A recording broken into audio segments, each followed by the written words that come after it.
outro alvo seu, então, o primeiro é ser conformado à imagem de Cristo. O segundo é viver diariamente através da adoração, amor e serviço a Deus. Lembre-se dessas 3 palavras. A Deus você só dedica a Ele a adoração. Amor e serviço é a Deus, mas também ao próximo, como é exatamente o próximo slide, número 3, que é amar e servir irmãos e ao próximo. Por que é irmãos e ao próximo? A Bíblia diz que nós devemos fazer o bem a todos, mas principalmente aos da família da fé. Então você tem que amar o seu próximo, que está lá na rua agora, o seu próximo, literalmente, fisicamente falando, tem que amar o seu próximo. Você tem que amar aquela pessoa que você está ali passando na rua, que você nunca viu na vida. Sim, você tem que amar essa pessoa, ela é o seu próximo. Mas a palavra de Deus fala que a gente tem que amar aos da família da fé em primeiro lugar, há uma primazia. E nessa escala de amor, nós vimos, irmãos, eu lendo aqui, vou abrir um parênteses, eu não vou pregar isso de novo, né, que já foi falado, mas eu coincidentemente lendo no Instagram um dos comentários de um animal, havia um gatinho que estava no veterinário, e esse gatinho estava sendo forçado, sujigado, né? Havia 2 pessoas segurando as patinhas da frente do gato e a cabecinha dele, e havia outra pessoa segurando a parte traseira do gato. E aí nos comentários do Instagram você vê assim, nossa, que maus tratos aos animais, que forçação, né? Aí as pessoas falam, mas como está maltratando o animal? Ele está no veterinário, está sendo cuidado. Aí alguém falou assim, a gente teria que pensar assim, não, vamos fazer o seguinte, que esse gato, quando ele chegar na recepção, a gente falar, gatinho, você vai se comportar, você vai tomar um café, você vai tomar um suco de maracujá para você se acalmar. E quando você chegar lá no veterinário, você calmamente vai deitar de patinhas para cima, e você não pode ter medo da agulha. E aí o cara ia descrever nisso, né? Não faz sentido, ele é um animal. Como é que você vai cobrar isso do animal? Aí o cara falou num comentário, falou assim, estão endeusando os animais, estão humanizando os animais. Aí sabe qual que era o próximo comentário? Não, a gente jamais rebaixaria o animal à classe humana. Nós não vamos humanizar os animais, a gente estaria regredindo os animais. Quer dizer, lembra daquele tudo que eu falei para vocês? Está na sociedade, a sociedade está doente, irmãos, está adoecida. Por quê? Aquela escala de amor que a gente falou foi toda invertida. Eles não amam a Deus em primeiro lugar, não amam ao próximo como a eles mesmos, e não amam a criação em terceiro, né, nessa escala ali, naquela terceira nível hierárquico de amor. Isso que eu falei para vocês. Olha só, num comentário de Instagram a gente vê como a sociedade é doente, o que vai no coração das pessoas, e quão está invertida essa escala mesmo, endeusando os animais, trocando o ser humano, rebaixando o ser humano para baixo do animal, enfim. Nós vimos essa escala hierárquica desse amor e desse serviço. Lembre-se disso, né? Amar a Deus sobre todas as coisas, ao próximo como você mesmo, e a criação de Deus nessa escala hierárquica. Nós já vimos isso, Romanos capítulo 12. E hoje, irmãos, nós vamos falar exatamente desse alvo número 5, que é, por meio dos nossos, nós vamos amar e servir a Deus e aos irmãos e ao próximo, como? Por meio dos dons, do tempo e de todos os recursos que recebemos do Senhor. Como que seu amor é manifestado ao próximo? Por meio do seu dinheiro mesmo.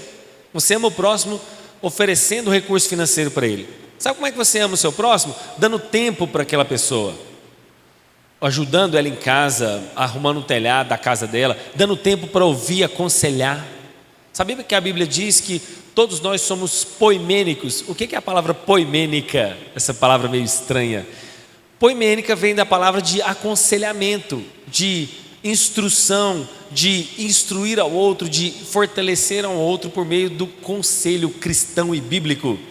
Todos nós somos poimênicos. O pastor tem uma matéria no seminário que chama poimênica, que ele estuda esse aconselhamento bíblico cristão. Você é um poimênico. Quando você aconselha alguém, quando você aconselha o irmão, você está fazendo poimênica. Então, você manifesta os seus dons, os seus talentos, os recursos que Deus te deu, oferecendo isso aos irmãos. Você tem saúde? Então vá oferecer essa saúde servindo alguém. Você tem saúde? Venha para a casa de Deus servir a Deus. Na minha oração eu estava falando isso, né? A gente clama tanto por saúde, e quando Deus nos dá saúde, o que você tem feito com essa saúde sua? Você tem servido só você mesmo? E volta aquela pregação que a gente falou de adoração a si mesmo, lembra? Qual que era o título daquela pregação? Adoração a si mesmo, a religião que mais cresce no mundo. Adoração ao eu, adoração ao ego, egolatria, egocentrismo, é a religião que mais cresce no mundo, sem dúvida. Não é o islamismo, não é o budismo, não é nem o cristianismo, mas a adoração a si mesmo. Nós já vimos isso também. Mas então, como que você vai usar o seu dom?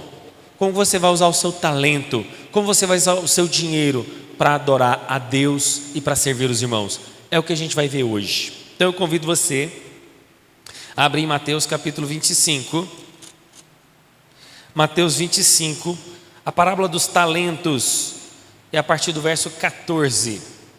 Vamos ler toda a parábola, Mateus 25, 14, até o verso de número 30.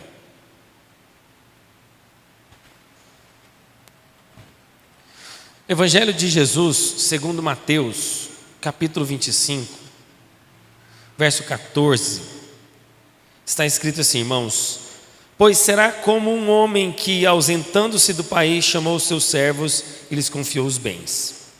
A um deu 5 talentos, a outro deu 2 e a outro deu 1, de acordo com a capacidade que cada um deles, e então partiu. O servo que tinha recebido 5 talentos saiu imediatamente a negociar com eles e ganhou outros 5. Do mesmo modo, o que tinha recebido 2 ganhou outros 2. Mas o servo que tinha recebido 1 talento, saindo, fez um buraco na terra e escondeu o dinheiro do seu senhor. Depois de muito tempo, o senhor daqueles servos voltou e fez um ajuste de conta com eles. Aproximando-se, o que tinha recebido 5 talentos, entregou outros 5, dizendo: o senhor me confiou 5 talentos, eis aqui outros 5 que ganhei. O senhor disse: muito bem, servo bom e fiel, você foi fiel no pouco, sobre o muito o colocarei, venha participar da alegria do seu senhor. E aproximando-se também o que tinha recebido 2 talentos, disse: o senhor me confiou 2 talentos, eis aqui os outros 2 que ganhei. Então o senhor disse: muito bem, servo bom e fiel, você foi fiel no pouco, sobre o muito te colocarei, venha participar da alegria do seu senhor. Chegando por fim o que tinha recebido 1 talento, disse: sabendo que o senhor é um homem severo, que colhe onde não plantou, ajunta onde não espalhou, fiquei com medo, escondi o seu talento na terra. Aqui está o que é seu. Mas o senhor respondeu: servo mau e preguiçoso, você sabia que eu colho onde não plantei e ajunto onde não espalhei? Então você deveria ter entregado o meu dinheiro aos banqueiros, e eu, ao voltar, receberia com juros o que é meu. Portanto, tirem dele o talento e deem ao outro que tem 10, porque a todo o que tem será mais dado, e terá em abundância, mas ao que não tem, até o que tem lhe será tirado. Quanto ao servo inútil, lancem para fora das trevas, ali haverá choro e ranger de dentes. Vamos pedir para que o Espírito Santo nos ilumine esta manhã na pregação da sua palavra? Pai, obrigado por essa manhã na tua presença, nós te bendizemos, o Senhor é bom. E nós queremos, Deus, render graças ao Senhor nesta manhã. Queremos bendizer ao teu nome, porque o Senhor é bom e a sua misericórdia dura para sempre. Fala conosco, Espírito Santo. Nesta manhã queremos ser exortados, confrontados, animados, queremos ser edificados por tua palavra, por meio, Deus, dessa parábola. Ajuda-nos a compreendê-la, o sentido único desta parábola, e que o Senhor edifique esses irmãos, abençoe a vida deles, em nome de Cristo é o que eu oro, amém. Irmãos, aqui é um meio de semana, Jesus está proferindo essas palavras. Não é sexta-feira. Sexta-feira Jesus seria crucificado. Então nós estamos provavelmente no começo da semana. Talvez aqui uma segunda-feira, uma terça, uma quarta, provavelmente. E aqui nós estamos mais ou menos na semana que Jesus vai ser crucificado. Se você olhar, o capítulos 24 e 25 faz parte daquilo que a gente chama do sermão profético de Jesus. Aqui é a continuação deste sermão. E, por exemplo, no capítulo 26 a gente já vê o pacto da traição, onde Jesus é traído por Judas e o traidor é indicado, a ceia acontece, Pedro é avisado, Jesus é preso, e ali, na verdade, no capítulo 27, Jesus já é entregue às autoridades romanas. Então nós estamos aqui no começo da semana, não sabemos exatamente o dia, mas falta poucos dias para Jesus morrer. E Jesus então, o que eu estou recapitulando, tá? Só para a gente chegar no texto. Jesus então se afasta do templo, aquela grandiosidade do templo, e conversa com os seus discípulos falam da grandiosidade do templo de Jerusalém, e Jesus fala que aquilo tudo será destruído. E então ele começa a falar de si mesmo como noivo de Cristo, como noivo da igreja, na verdade, perdão. E agora ele está nesse discurso com algumas parábolas, e uma delas é essa parábola, a dos talentos. E essa parábola, irmãos, como toda parábola, a gente tem que ficar atento, sabe o quê? Toda vez que você ler uma parábola, você vai lembrar disso. Ela tem um sentido único. A parábola tem muitos detalhes, a parábola, Jesus conta uma história. Lembrando que parábolas podem ser histórias criadas por Jesus, ou até mesmo histórias verídicas, histórias verdadeiras. Ele pode usar histórias reais, ou criar uma história para dar um sentido, uma única lição. Então numa parábola, se você vê um pregador por aí, dando vários sentidos, essa parábola significa isso, essa parábola significa aquilo, não vai desse pregador. A parábola só tem um sentido. Toda vez que Jesus conta uma história, ele quer dar uma lição no final daquela história. E a lição aqui, irmãos, é mostrar a necessidade de estarmos preparados à sua vinda. Jesus não está falando do seu sermão escatológico. Ele não começa isso no capítulo 25, falando exatamente sobre isso, o 24 na verdade. E nesse sermão escatológico, como que você tem que se preparar? Aqui ele está mostrando pessoas que não se preparam para a vinda de Cristo e outras que se preparam. Na parábola dos talentos, o sentido é mostrar pessoas que são negligentes à volta de Jesus e outras que se preparam à volta de Cristo, por meio do trabalho. A gente pode esperar a volta de Jesus clamando Maranata? Sim. A gente espera a volta de Jesus ansioso por isso? Sim. Mas a volta de Jesus também é feita com trabalho. A volta de Jesus não é só você sentar na janela, olhar para o dia e pensar assim: será que Jesus vai voltar hoje? Descansar na sua rede e ficar lá à toa. Não é assim que se prepara para a volta de Jesus. A volta de Jesus é preparo com trabalho. E pelo menos na versão que eu uso, a Nova Almeida, não sei se os irmãos notaram, qual foi a exortação no verso 26? O Senhor respondeu: servo mau e preguiçoso. Aqui há uma negligência e uma clara exortação contra a preguiça. Irmãos, preguiça é pecado. É pecado. Pastor, mas eu estou indisposto. Irmãos, todos nós passamos por indisposição. Tem dia que você não está bem. Tem dia que seu corpo parece que está ruim, está doendo, você está meio querendo gripar. Mas a preguiça, que é contínua, perseverante, o ato de não querer fazer para Deus, isso é pecado. E assim como as histórias das virgens, essas parábolas escatológicas têm a ideia de quê? De mostrar vigilância, de mostrar atenção. E a parábola dos talentos nos conclama essa vigilância e atenção ao trabalho. Irmãos, aqui a gente vê uma clara diferença de crentes que são só nominais. Sabe aquele crente nominal? Está no hall de membros da igreja, mas ele é de nome. Ele não é um crente verdadeiro, diligente, atento e trabalhador. O tema principal então, irmãos, que a gente tem que ver é: administre tudo que Deus te deu. Tudo. Nós não falamos aqui de tempo, dons e todos os recursos que recebemos do Senhor? A palavra dons e talentos, e eu não estou dizendo o talento aqui que a gente vai ler aqui na Bíblia, porque o talento aqui é dinheiro, mas vamos trazer para o nosso contexto atual. Dom e talento são muito similares. Tem pessoas que falam o seguinte: olha, talento tem a ver com habilidades que você consegue, capacidade, e dom é algo que Deus te deu. Mas irmãos, tudo não vem de Deus? A habilidade manual que eu tenho, o meu talento não é Deus que me deu? O dom que Deus me deu também não é dele? Então tudo é de Deus. Então não faz sentido contemporaneamente a gente separar a palavra dom e talento. Dom e talento é a mesma coisa, contemporaneamente falando. Então se você vê aí na internet algum pregador, algum que escreveu tentando fazer a distinção da palavra dom e talento de forma contemporânea, esqueça. É tudo a mesma coisa. Mas nessa parábola, talento não quer dizer habilidade. Talento aqui não está dizendo a capacidade manual de alguém. Nossa, você tem talento para dança, você tem talento para cantar, você tem talentos manuais. Talento aqui é dinheiro, literalmente aponta para isso. Só que há um estreitamento, por mais que aqui está se referindo a dinheiro, talento aqui pode ser apontado para tudo que Deus te confiou. Como a gente colocou, tudo, tempo, todos os recursos. Então tudo aquilo que Deus te confiou, o que você tem feito com isso? O tempo que Deus te deu, o que você tem feito com o seu tempo? Irmãos, eu estou sendo muito honesto com você. Tem hora que eu me pego nas redes sociais e eu marco o quanto tempo eu fiquei nas redes sociais. Quando eu vi, passou-se 1h30 nas redes sociais. Eu falo, meu Deus, o que eu poderia ter feito nessa 1h30? Eu falo que eu não tenho tempo para ensaiar violão, né, Fernando? Eu falo que eu não tenho tempo para ir na academia, mas para estar lá 1h30 nas redes sociais eu tenho tempo. Eu tenho tempo. Isso é muito ruim, isso é muito ruim. Nós estamos desperdiçando tudo que Deus nos deu: tempo, inteligência. E como então você, como um bom mordomo de Deus, ou deveria ser um bom mordomo, tem administrado o que Deus tem te dado? Será que você tem administrado bem o seu dinheiro, o seu tempo, a sua saúde?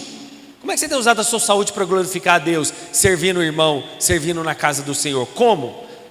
Talvez a gente não para pensar nisso, a gente só pensa em servir a Deus de alguma maneira física, mas sua saúde, seu tempo, seu dinheiro, seus dons, tudo que Deus te deu é algo que Ele te confiou. Como que você tem usado isso? Então, é possível a gente dividir essa parábola da seguinte maneira: um homem de negócios sai de viagem, distribui seus talentos entre seus servos.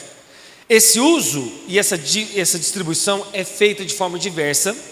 Há uma prestação de contas e a lição ensinada que nós já falamos sobre isso. E o início dessa parábola, irmãos, retrata alguém de muitas posses. Para você ter uma ideia, a palavra talento aqui, que significa dinheiro, sabe o que ela significava? Quase 20 anos de trabalho de alguém. É difícil a gente mensurar isso financeiramente, mas eu li num dos comentários bíblicos que isso equivaleria mais ou menos a 600 mil reais. Imagina então aquele cara que recebeu 5 talentos, 5 vezes 30. Perdão, eu estou igual às contas da Dilma, né? 5 vezes 6. Irmãos, daria mais de 3 milhões de reais só na mão de alguém para se administrar. Então, se você pega um talento que representa mais ou menos 600 mil reais, aquele que recebeu 2 talentos tinha 1.200.000 na mão dele para ele administrar. 1.200.000 reais, do qual no final nós vimos que ele dobrou e virou então 2.400.000. Então, irmãos, um talento era quase 20 anos do trabalhador comum. É muita coisa. E se esse senhor tinha ali 5 talentos que ele deu para um, confiou 2 para outro e 1, já são 8 talentos. 8 talentos distribuídos que ele confiou para aquelas pessoas. Imagine quanto recurso essa pessoa não tinha. Então era um homem muito rico. E aqui, irmãos, para você ter uma ideia então, essa parábola trata de um homem rico que confiou aos servos. Ele confiava naquelas pessoas. Porque você daria 600 mil reais para qualquer pessoa? Imagina um talento equivalendo a 600 mil reais, você daria para qualquer um? Agora imagina aquele de 2 talentos de 1.200.000, você daria também para qualquer um? Não, nós não daríamos. Mas é interessante que no mundo antigo os servos tinham essa responsabilidade. A responsabilidade de cuidar disso. E nós vimos na parábola, irmãos, agora adentrando propriamente no texto, que quando ele dá os talentos, olha só, ele distribui de forma, vamos dizer assim, diferente para cada um deles. Olha, o verso 15, a um ele deu 5, a outro ele deu 2 e a outra ele deu 1. Por que isso? Aqui já começa aquela velha questão de que no reino de Deus não existe essa questão igualitária. Sabe meio que o comunismo prega, todo mundo igualzinho? No comunismo todo mundo é igual, né? Mas pobre. No reino de Deus, por que Deus, aquele Senhor, deu 5 a um, 2 ao outro e 1 ao outro? Irmãos, não sabemos, soberania de Deus, baseado na responsabilidade humana. Deus é soberano. Por que Deus deu um talento excepcional ao Hernandes Dias Lopes, uma capacidade mental ao Augusto Nicodemos? Não sei, soberania de Deus. Por que Deus dá a capacidade para que uns atinjam um patamar muito grande aí no reino de Deus, com o seu dom e seu talento? Não sei. Soberania de Deus. Aqui é a primeira lição que a gente tem que ter, irmãos. Deus distribui os dons e talentos conforme lhe apraz. Não é isso que a gente vê no texto bíblico? O Espírito Santo distribui isso. Uns têm os dons de capacidade de administrar, o outro tem a capacidade de canto, o outro tem a capacidade de dom de misericórdia, o outro tem a capacidade para isso ou para aquilo, não importa. Naquela lista que Paulo vê dos dons e talentos, ele distribui de forma generosa como lhe apraz. Por isso, a primeira lição dessa parábola, irmãos, é: descanse em Deus, descanse na soberania do Senhor e alegre-se. Se Deus te deu 5 habilidades, Ele vai te cobrar essas 5. Ele não vai te cobrar 10, Ele não vai te cobrar 11, Ele não vai te cobrar 20, Ele vai te cobrar 5. Se Deus te deu 2, use esses 2 com excelência. Use esses 2 talentos e dons que Deus te deu com sabedoria e com excelência diante de Deus. Deus não vai te cobrar mais. Deus não é injusto com ninguém. Então, a soberania de Deus, Ele dá de acordo com a capacidade de cada um deles. Ele repartiu como bem lhe entende. Verso 15. E é interessante que no verso 16 fala que o servo que recebeu os 5 talentos saiu o quê? Imediatamente. Ele não espera. Ele não fica dormindo numa rede. Ele não pensa. Ele sai imediatamente. Não é interessante que o que ganhou 2 faz do mesmo modo? Olha o verso 17. Do mesmo modo, o que tinha recebido 2 sai também imediatamente. Todos 2 recebem aquele talento e saem imediatamente para negociar. Mas, olha o verso 18. O servo que tinha recebido um talento, a Bíblia coloca 2 vírgulas, pelo menos na Nova Almeida, saindo. Não fala que ele sai imediatamente. Nem fala quanto tempo ele levou para sair. Os outros 2 primeiros fala que ele sai imediatamente. Olha aí verso 16 e 17. Sai imediatamente. Não sei como é que está na sua versão, mas na minha está assim. E no verso 18 fala que o terceiro apenas sai. Irmãos, isso mostra muita coisa. E ele não apenas sai, não falou que ele saiu de forma imediata, mas ele faz um buraco e enterra aquele dinheiro, aquele talento. Aqueles 600 mil reais enterrado no chão.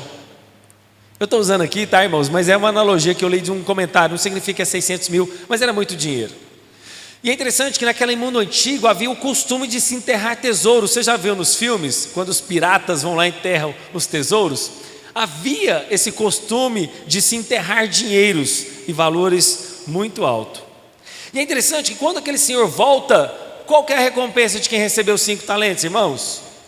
A mesma de quem recebeu os 2 talentos. Qual que é que ele fala? Servo bom e fiel, foste fiel no pouco, alegra-se no Senhor, entra no gozo do teu Senhor. Note que Deus não deu uma recompensa a mais para quem tinha 5 talentos. Deus não deu uma recompensa a menos para quem tinha 2. A recompensa foi igual. Isso aqui volta, irmãos, lembrar daquela história da inveja. Não inveje o seu irmão tem muitos talentos. Os pastores hoje em dia, e eu falo aqui, né, de mim mesmo, tem inveja porque, nossa, como eu queria ser o Hernandes Dias Lopes para pregar, aquela eloquência, aquela capacidade de lembrar das coisas, aquela capacidade até poética de falar o texto bíblico. Irmãos, eu não tenho essa capacidade. Eu sou um cara objetivo. Eu sou assim, ó, tem que fazer o quê? Isso, ponto. Sou um cara prático, objetivo e até de certa maneira pragmático. Mas eu não gosto muito dessa palavra. Essa palavra é muito mal vista no meio evangélico, então eu não uso a palavra que eu sou um pastor pragmático. Mas eu sou um pastor objetivo. Eu não tenho essa capacidade filosófica que o Hernandes tem de prender a gente, mas por causa disso eu vou invejar ele. Ele vai prestar contas diante de Deus do dom e talento que ele recebeu de Deus. E lembre-se que eu estou usando a palavra dom e talento no modo contemporâneo, não naquela parte que tem a ver com o dinheiro.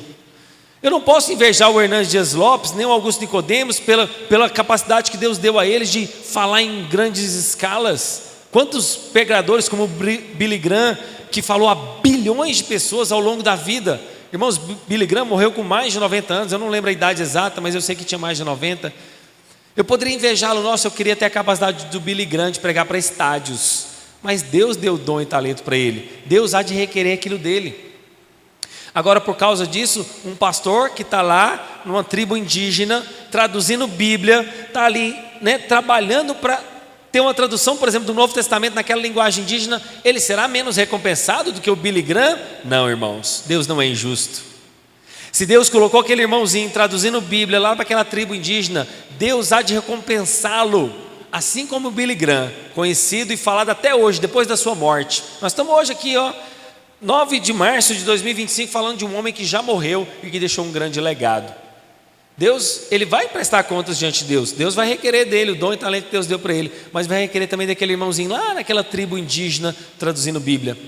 Ou até mesmo eu aqui, o pastor de vocês, dessa congregação, dessa igreja, que há muitos nem é conhecida no Brasil, pode ser conhecida na nossa cidade, mas é conhecida talvez pelos casamentos, pelos eventos, por ser uma igreja bonita, de tijolinho aparente, uma das igrejas mais bonitas de Goiânia, mas isso não importa, o importa é que Deus vai me cobrar o dom, o talento e a capacidade que Ele me deu para cuidar de vocês, e eu tenho que fazer isso com excelência. Não importa, aqui cabe 300 pessoas, não importa se a gente tem 30 hoje de manhã ou 300, Deus há de me cobrar isso. E qual que é a recompensa? A mesma, o galardão foi o mesmo. Servo bom e fiel, foste fiel no pouco, sobre o muito te colocarei. Mas vamos falar do terceiro. O terceiro não se preocupou em realizar aquela tarefa. O terceiro, ele foi de forma, e eu volto a falar para vocês, os dois saíram imediatamente. A Bíblia só diz para o terceiro saindo. E ele saiu e cava e enterra. Irmãos, era dever do servo, mediante ao retorno do seu senhor, realizar um ajuste de contas. E esse servo não se preocupou com isso. Mas por quê? Você já parou para pensar nisso? Por que aquela pessoa sai em terra? Aqui há, na verdade, várias possibilidades. Por que motivou aquele homem a tomar a decisão? A gente vê isso aonde, irmãos? A partir do verso 24, onde ele diz o seguinte: sabendo que o Senhor é um homem severo, que colhe onde não plantou e ajunta onde não espalhou, fiquei com medo, escondi o seu talento na terra, eis aqui o que é seu. Nesses versos 24 e 25, é revelada a motivação do porquê que ele não foi lá e negociou o talento que ele recebeu. Primeiro, foi porque ele amava o seu Senhor. Ele amava o seu Senhor e estava com medo do ladrão vir roubar o talento dele, então ele vai lá e enterra aquele tesouro. Verso 24 e 25 não fala que foi amor a Deus não, ao Senhor aqui, vamos em primeiro lugar. Ele não enterra aquele talento com medo do ladrão. Ele não pensou assim: nossa, o ladrão vai vir me roubar, vamos enterrar esse talento aqui, vai que alguém pega o que é do meu Senhor, eu amo meu Senhor, então eu vou enterrar esse talento. Não foi por amor. Verso 24 e 25 mostra isso. Será que foi porque ele tinha tímido? Será que é porque ele tinha um senso de inferioridade e pensava assim: eu vou enterrar o meu dom e o meu talento? Você sabe por quê? O meu irmão lá recebeu 5 talentos, aquele outro servo recebeu 2, só eu que recebi 1. Quer saber? Esse Senhor não me ama. Por que o outro recebeu 5? Por que o outro recebeu 2? Eu recebi só 1? Ah não, ele não me ama. Quer saber? Eu vou enterrar. Eu estou com um sentimento de inferioridade, vou enterrar esse talento aqui, ele não me ama. Não foi também por causa disso. Nós aprendemos no verso 24 e 25 que foi justamente a negligência, a inércia, a preguiça. E não só essa foi a motivação. Qual foi a motivação? Ele falou que o Senhor era o quê? Um homem severo, que planta e ajunta onde não espalhou. Ele tinha medo e escondeu o talento. A motivação dele não era amor pelo servo, pelo Senhor. A motivação dele não era porque ele tinha medo de ladrão. A motivação dele estava porque ele teve medo e ele acusou o Senhor daquilo que ele não era. Se aquele senhor fosse mau, severo e tudo isso que esse servo negligente falou, os outros 2 teriam falado a mesma coisa, não é? O primeiro teria falado: não, eu concordo mesmo, esse senhor aqui é muito severo, é muito mau. O segundo, que recebeu os 2 talentos, também falaria a mesma coisa: não, eu concordo com você, o servo que enterrou o talento, eu concordo com você, esse senhor é muito mau mesmo, muito severo, ajunta onde não espalha, eu também tinha medo. Nenhum dos outros 2 servos que recebeu os 2 primeiros talentos falou isso. Era testemunho só de um. Falava que ele era severo, que ele era duro, inflexível, rigoroso. E aí você sabe o que ele fala? Está aqui o que é teu. Não fiz nada. O talento está aqui. Eu não estou te roubando não. Estou te entregando o que você me deu. Estou só devolvendo. Em outras palavras, esse servo estava dizendo o seguinte: esse é o tipo de homem que você é, ô Senhor. Você é alguém que traz medo, culpa para mim. E por causa disso a culpa é sua. Em outras palavras, aquele servo estava transferindo ao Senhor, para o Senhor, a culpa do porquê que ele não fez nada com o talento dele. O Senhor muito maldoso, o Senhor muito severo e duro, por isso a culpa é sua. A culpa é sua de que eu não saí e não multipliquei o meu talento. Você já viu que a sociedade não é assim hoje, irmãos? Você abre comentário de Instagram, você vai no Facebook, você vai na internet, a culpa sempre é do outro. A culpa é do governo, a culpa é dos vereadores, a culpa é da polícia, a culpa é da igreja, a culpa é do pastor. A culpa nunca é nossa, nunca. Você é um santo ilibado como eu e a culpa nunca é minha. Ah, aquela igreja fechou porque o pastor não era bom, porque a culpa não era... Você já viu isso? Então eis aqui, servo, ó Senhor, eu estou te dando o que é o teu. Eu não estou retendo nada. O Senhor tinha que ficar agradecido que eu estou te devolvendo aquilo que é seu. Já reparou isso? O servo, na verdade, fala isso. Você tinha que ficar agradecido, eu estou te devolvendo aquilo que é seu.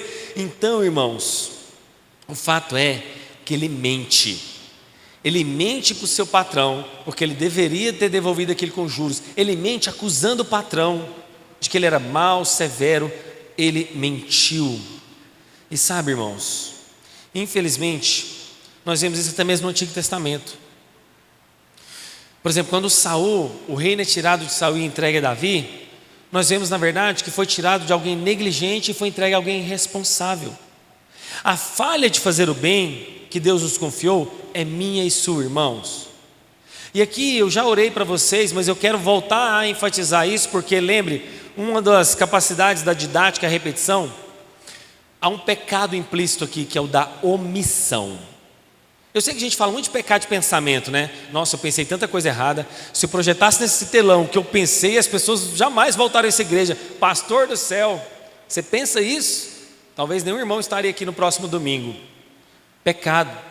Ou então pecado por palavras. Pastor, eu falei isso, falei aquilo, menti, me perdoa. Pecados por pensamento, por palavras, mas por atitudes. Mas sabe qual é um pecado que a gente quase não fala? Omissão. Um pecado que Deus manda a gente fazer e a gente não faz. Por exemplo, qual que é um dos mandamentos do Senhor? Ide por todo mundo, pregai o evangelho a toda criatura e batize o nome do Pai, do Filho e do Espírito Santo. Você tem feito o ide do Senhor? Quantos mandamentos tem sobre oração? Orar sem cessar, orar um pelos outros. Irmãos, há muitos mandamentos de ordens diretas no Antigo e no Novo Testamento que nós precisaríamos estar cumprindo e não estamos. Guardar o dia do Senhor é um deles. Guardar o dia do Senhor. Então, irmãos, omissão é um pecado. E esse pecado está muito claro na parábola dos talentos. Ele omitiu, ele enterrou. E o sentido único da parábola, eu já disse para os irmãos, que é o princípio principal. Aquele que muito foi dado, muito lhe será cobrado.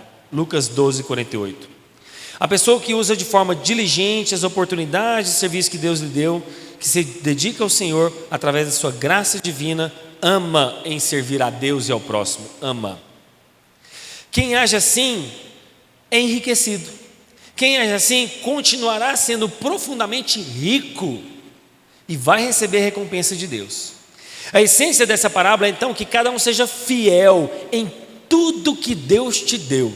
Tudo, irmãos, tudo. Tempo, dom, talento, dinheiro, oportunidade, saúde, família, tudo é uma oportunidade concedida por Deus. O que você tem feito com tudo isso? Seja grato, seja aperfeiçoado. E eu quero finalizar, irmãos, com algumas aplicações dessa parábola. A primeira é: tudo o que temos é uma oportunidade e uma capacidade para usá-la para a glória de Deus. Antes de vir para essa igreja, irmãos, eu passava aqui na Rua do Fundo, ia para o Boa Vista, e eu ficava pensando, gente, essa igreja não pode ficar fechada. Isso por um ano, né? Eu falei, essa igreja não pode ser fechada. E aí eu comecei a escrever um projeto para essa igreja, pensando nessa igreja, e entreguei ao conselho da primeira igreja. Eu falei, Deus, se for a oportunidade do Senhor, Deus servir nesse lugar, o Senhor vai abrir as portas. Se não, eu estaria no Boa Vista até hoje, tranquilamente. Mas aí, aprove a Deus, Deus me dá essa oportunidade de estar aqui hoje com vocês, pregando nessa igreja, nesse lugar, nesse domingo. Irmãos, eu não posso negligenciar isso. Por mais que tenha muitas ou poucas pessoas, eu não vou ser negligente, independente do número de pessoas. Eu manterei a fidelidade da pregação da palavra, da exposição bíblica, até Jesus voltar. Por quê, irmãos? No final eu vou prestar contas a Deus. No final, esse reino não é meu. Vocês, em algumas aspas, são as minhas ovelhas? Sim e não. Sim, porque eu tenho a responsabilidade com você, mas em última instância, você é ovelha de Jesus, e eu tenho que cuidar de você, porque você pertence a Deus. Você não pertence a um reinado pessoal meu. E aqui eu abro um parênteses muito sério a pastores de igrejas que têm aberto, né? Misericórdia, abrido foi forte. Que têm aberto reinados pessoais usando o nome da igreja. Então ele põe a placa, e com muito respeito no que eu vou falar aqui agora, usam Jesus como uma espécie de laranja. E aí eles usam Jesus para abrir uma placa da igreja, mas o reino é dele. Então eles querem que as pessoas fiquem na igreja para servir aos interesses dele, para a igreja ser grande, para o nome dele ser exaltado, para a igreja ser bonita, para ele ganhar fama, para ele ter muitas entradas financeiras, para o salário dele aumentar como pastor. E aí usam o nome da igreja para um reinado pessoal próprio. Vão prestar contas diante de Deus. Vão prestar contas diante de Deus porque estão usando pessoas para um reinado pessoal próprio. Em segundo lugar, o Senhor concede oportunidade de serviço em concordância com a nossa capacidade. Irmãos, não tem inveja do outro. Você não precisa ter inveja do dom e do talento do outro. Você não precisa se comparar ao outro. Eu digo que quando a gente se compara ao próximo, só 2 sentimentos podem surgir. Sabe quais são? O primeiro da inveja. Nossa, eu queria ser como aquele cara. Nossa, eu queria ser como aquela pessoa. Nossa, como eu queria ser como aquele irmão. Inveja. Mas se você é um pouco superior a ele, aos olhos humanos, o que vai te gerar? Soberba, altivez. Nossa, como eu sou melhor do que aquele cara. Como a minha igreja é maior do que a dele. Como eu sou um melhor instrumentista do que ele, como eu prego melhor do que ele, vai gerar altivez. A comparação sempre vai gerar ou a inveja ou a altivez de espírito. Exatamente os 2 pecados de Satanás. Satanás quis ser mais do que Deus. Satanás invejou a Deus. Satanás ensoberbeceu o seu coração querendo ser como Deus. E quando você se compara ao outro, a Bíblia não diz que o seu espelho de comparação é o outro. Qual que é o nosso espelho de comparação, irmãos? A palavra. Deus, como é que eu estou diante do Senhor? Está aqui, o espelho é esse. Você olha para a Bíblia e fala: Deus, realmente eu estou mal nessa questão, né? Nossa, eu estou adulterando. Nossa, Senhor, como eu estou mal, eu preciso ser mais parecido com Jesus. Nossa, como essa palavra falou comigo. O seu espelho de comparação é a Bíblia, não é o outro, não é o próximo. O seu irmão vai prestar contas diante de Deus. E você, está preparado? Irmãos, Jesus não esperava que ele voltaria imediatamente. Ele prega essa parábola por quê? Porque ele sabia que ia transcorrer um tempo. E antes do seu regresso, nós precisaríamos esperar a sua volta trabalhando. Um dos últimos pontos que a gente vai pregar aqui vai ser a volta de Jesus, nessa visão da igreja. Mas aqui já há um apontamento para a sua volta. Que, irmãos, nenhum crente é chamado para esperar Jesus sentado no sofá. Nenhum crente é chamado a vir à casa do Senhor, a se tornar um crente salvo e convertido por Cristo Jesus, sentado numa rede tomando água de coco. Nós não estamos em uma colônia de férias, nós estamos trabalhando para o nosso Deus. E quando você está nessa igreja, eu volto a repetir, você não trabalha para mim. Você há de prestar contas para o Senhor. Naquele dia do julgamento, não vai ser eu que vou estar lá prestando, sentado no trono e dizendo: fulano de tal, você não fez nada na igreja, você não fez nada para o Senhor, como você usou o seu dom e talento. Não vai ser eu, vai ser o Senhor. Portanto, como será visto os seus atos diante do Senhor naquele dia? Eu quero agora finalizar dizendo o seguinte: reconheça o privilégio. Irmãos, você tem um privilégio de ter dons e talentos. Você tem o privilégio que Deus te deu algo. Você tem o privilégio de estar aqui. E ontem, na reunião das irmãs aqui no café da manhã com os heróis da fé, eu falando mais para os idosos, eu falei disso, falei de privilégios. É um privilégio. Eu não vou resgatar toda a pregação, que senão estenderia muito aqui a minha conclusão final, mas já pensou no privilégio que Deus te chamou? O primeiro privilégio é esse: Deus te resgatou do império das trevas. É um grande privilégio. Se Deus te deu esse privilégio, isso por si só já bastaria de você sair daqui alegre. Deus te chamou do império das trevas. Mas Deus te dá um segundo privilégio. Sabe qual é o segundo privilégio? Trabalhar na obra dele. Trabalhar na igreja, irmãos, não é um favor que você faz para Deus, é um privilégio. E naquele vídeo que eu mandei para vocês no WhatsApp do grupo da igreja, acho que eu mandei, na verdade foi no particular de cada um de vocês, é um privilégio você trabalhar nessa obra. E aí então Deus te chama, você não era capaz de se salvar a si mesmo, você não era capaz de tirar a sua vida do inferno. Deus te dá esse privilégio de você ser chamado e fazer parte do reino de Deus. não bastasse esse privilégio, Deus te dá o privilégio de você trabalhar na obra dele. Mas sabe qual que é o privilégio que mais me encabula? O privilégio de Deus te recompensar por isso. Quer dizer, você não era chamado, esse reino aqui não é seu, Deus ainda te recompensa, Deus ainda te dá um galardão, Deus ainda te dá um pagamento por você trabalhar numa obra que é dele, que ele te chamou, ele te salvou, você não poderia fazer nada. Irmãos, não é muito privilégio? Não te dá um nó na mente? É como se Deus te desse um presente pelo presente, pelo presente. 3 presentes empilhados. Vou te dar um presente aqui. Mas por quê? Porque você já recebeu um presente. Aí Deus, não vou te presentear pelo presente que eu estou te dando. É muita complexidade, irmãos, você compreender isso. Então, agradeça esse privilégio. O privilégio que é salvo, o privilégio de trabalhar nessa obra e o privilégio que você vai ser recompensado de algo que você nem merecia e que nem é seu. Vamos orar? Senhor, quão responsabilidade, Deus, nós temos diante do Senhor em pregar e viver o que foi dito aqui. Eu ainda mais porque ensino esses irmãos, e a minha responsabilidade, ó Deus, do ensino correto, do ensino ortodoxo, é muito sério. E ao ensiná-los aqui, Deus, se eu ensiná-los de forma equivocada, eles vão ter uma prática equivocada. Por isso eu te peço em temor e tremor que eu ensine de forma correta, que eu ensine no padrão bíblico e que eu também viva. Porque da mesma forma que eu devo ensinar corretamente, eu também tenho que viver. E eu peço que esses irmãos agora, que têm a responsabilidade ao ouvir essa pregação, saia daqui vivendo, saia daqui praticando com responsabilidade a saúde que o Senhor deu a eles. Irmãos, sejamos responsáveis diante de Deus pela saúde que Deus nos deu. Pai, nos ajude, Senhor, a sermos responsáveis pela saúde que o Senhor nos deu, a viver para o Senhor. Mas não apenas a saúde, o tempo. Ó Deus, perdoa a negligência do teu povo, a começar em mim, por negligenciarmos um recurso de 24 horas por dia que o Senhor nos deu.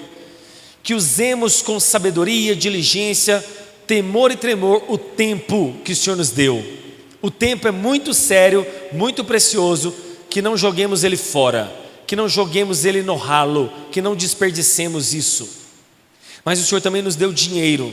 Ajude-nos a usar esse dinheiro de maneira sábia, para ajudar a nossa família, sustentar a nossa família, ajudar o reino de Deus, ajudar o avanço da obra de Deus, mas também ajudar o necessitado, aquele que é o nosso próximo, como o bom samaritano fez, pagando a hospedaria, pagando ali para que aquela pessoa ficasse ali, para que aquele homem que foi maltratado, apanhou, possa receber os cuidados necessários lá naquela hospedaria. Então nos ajude a usar o dinheiro com responsabilidade. Mas também, Deus, as habilidades humanas que na verdade são divinas. Habilidades humanas que são manifestadas aqui, Deus, diante dos homens, mas quem deu foi Deus, veio do Senhor. A capacidade que o Senhor deu ao professor de ensinar, a capacidade que o Senhor deu ao Pai daqueles homens que mexem com habilidades manuais, criando bancos, pintando, fazendo quadros, a capacidade que o Senhor deu, Deus, de dom e talento para aqueles da música, para aqueles da medicina, para aqueles, ó Deus, dos hospitais, enfim, Senhor, que o Senhor Deus deu dom, capacidade e talento. Ajuda-nos a exercer tudo que o Senhor nos deu, com zelo, com excelência, como diz a tua palavra, porque fazemos isso em primeiro lugar para o Senhor, e não é para homem nenhum, não é para reino pessoal de pastor nenhum, não é para placa de igreja nenhuma, é para o teu reino que nós fazemos. E assim oramos, confiados em nome de Cristo Jesus. Amém.